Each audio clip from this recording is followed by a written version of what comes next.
Ela botou de estado no zap que um cigão que acaba com ela. Novinha, deixa eu falar. Hoje a tropa te pega safada. Ela quer leitada, leitada, ela quer leitada. Leitada, ela quer leitada. Leitada, ela quer leitada. Ela quer leitada.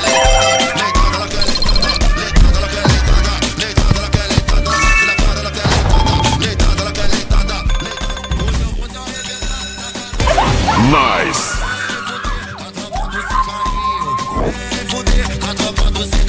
O ZW tá cantando e ela.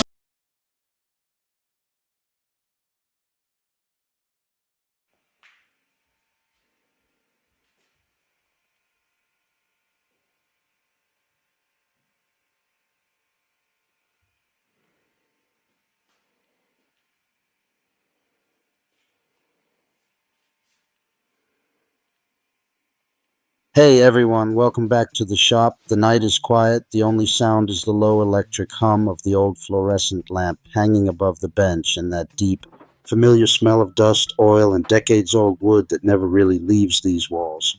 In front of me lies a relic, a massive early 2000s computer monitor, the kind with a thick glass screen and a plastic case heavier than some modern televisions. To almost anyone else, this thing is electronic waste, something to be tossed into a dumpster without a second thought. But when I look at it, I don't see junk. I see a perfect 250mm disc of crystal clear acrylic that has been hidden from the world for 20 years, just waiting for the moment it gets to spin again. There's something almost sacred, almost meditative about rescuing objects the rest of the world has already written off. This monitor once sat on someone's desk while they sent their first nervous emails, watched grainy YouTube videos at 360p, laughed at stupid memes, maybe even edited their wedding photos. It was part of countless small human moments, and now every circuit board, every screw, every tired capacitor inside it is dead, except this one piece of acrylic that is still flawless. Tonight, that forgotten piece becomes the heart of a real workshop machine, a disc sander that will quietly, faithfully smooth wood long after both it and I are gone. We're not building this because I can't afford a factory-made sander. We're building it because only when you take trash in your hands, cut it, weld it, balance it, and finally hear it roar to life, do you truly understand what a tool actually is. A tool is not a product. A tool is a conversation between you, the material, and time itself. Tonight, the conversation partners are a 750-watt motor that somehow survived 3 completely burnt-out ventilation systems, random pieces of rusty square tube that have been leaning against a wall for years, and this thick, honest piece of acrylic that outlived its original purpose by 2 decades. 3 orphans, 1 new life. Let's begin. Disassembling an old monitor always feels like performing an autopsy on a small slice of history. You remove screw after screw, the plastic creaks and sighs like it's reluctant to give up its secrets, and finally you lift away the shroud. And there it is, 8mm of perfectly clear acrylic, untouched by scratches, untouched by sunlight for 20 years. I run my finger across the surface and it's cold, almost icy, but completely brutally honest. This material never pretended to be anything it wasn't. It just waited, cutting a perfect 250mm circle without a CNC or a laser is an act of pure trust. Trust in the blade not to wander, trust in your hands not to shake, trust in the acrylic not to crack under pressure. You draw the circle the old school way, find the center with a compass and a steady pulse, and then you guide the blade slowly, breathing with the machine. When the disc finally drops free, it lands on the bench with a soft, satisfying thud, the exact sound something makes when it is born for the second time. Down on the floor waits the motor. It looks tired, covered in dust and old grease, but when I cleaned the bearings last week, it spun as smoothly as the day it left the factory. 750 watts, 2800 RPM, raw, uncomplicated power. Enough to turn impatience into dust in seconds. I build the frame from 20 by 20 square tube that has been rusting peacefully behind the garage since who knows when.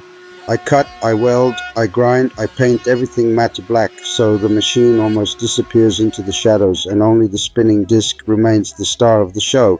Every extra gram, every unnecessary bracket I leave out. The secret to any good homemade tool is ruthless minimalism. Include nothing that doesn't have a reason to exist. Less is never lazy when it's honest.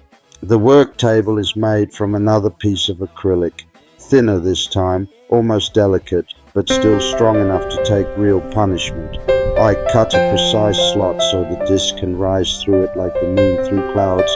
Then I add the angle adjustment, a couple of slotted brackets, a wing nut, and suddenly it tilts smoothly from 0 to 50 degrees. Nothing here is over-engineered, nothing is fragile. It's crude, honest, and accurate to within half a degree, exactly what you need and not a single thing. Across the entire face of the big disc, I glue industrial-grade hook and loop. When the first sheet of 80 grit abrasive rips onto it, the sound is pure commitment, like tearing open a letter you already know will change everything. Under the table, I weld a simple 50mm dust port aimed directly at the point where wood meets grit.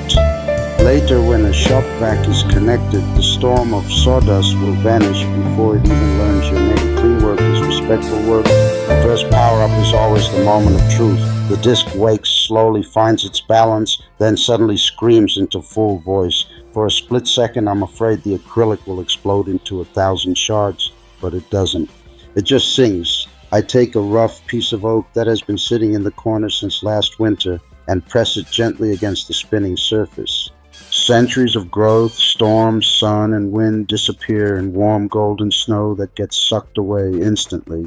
There is a deep, almost spiritual peace in that moment, watching time itself being erased while simultaneously creating something smooth, something new, something that will probably outlast me by another century.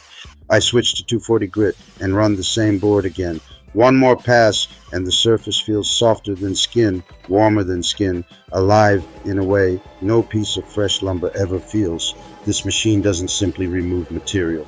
It removes noise from life. It removes hurry. It removes every excuse we ever had for doing things halfway. Real smoothness is never an accident. It is thousands and thousands of tiny, deliberate,